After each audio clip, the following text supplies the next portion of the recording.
Namaste Krishna Rao garu, welcome to IYRTalks English session. The recent statement made by Asaduddin Owaisi regarding the hijab wearing Muslim woman can become the Prime Minister of India. So we don't know, like of late he is doing a lot of controversial statements. This he has done while doing the canvassing for Maharashtrian municipal elections. And it's been highlighted by the social media well and all that. What is his intention before provocating this, giving a provocative statement like this for the Muslim minority community?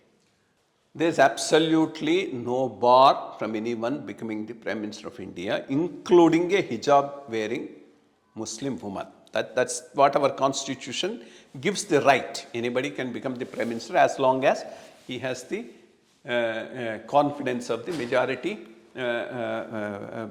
within the Lok Sabha.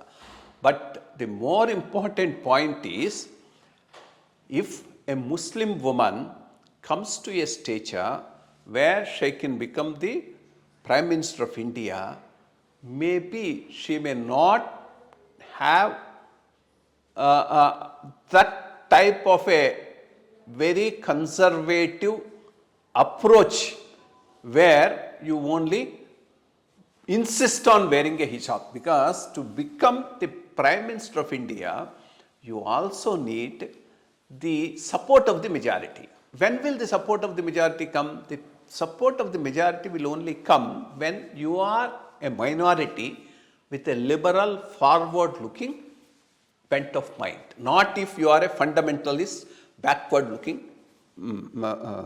bent of mind. So, what does he mean by a hijab-wearing woman?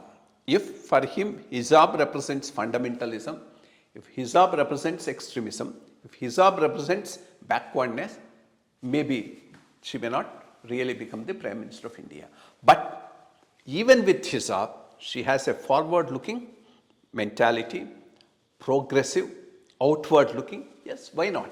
I mean, hijab by itself is neither here nor there, and it's a individual freedom. I mean, whether you want to wear, not to wear is, in fact, in Iran today, the whole agitation is against hijab. I mean, throwing away hijab. So, as communities progress, communities start deciding about the role of women, and women themselves start asserting themselves, the dynamics are going to change. He is not realizing that. He is still living in the old area. But then he is a very, very clever politician. He knows his existence itself depends on Muslims being treated as a separate vote block and being highly traditional,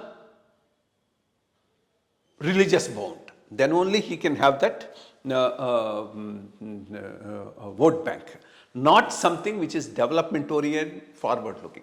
That's why he is insisting on things like this, and he has been making very, very provocative statements earlier as well, he and his brother also, and it's something very, very common for them. Maybe people are also started ignoring them because they are doing it purposefully.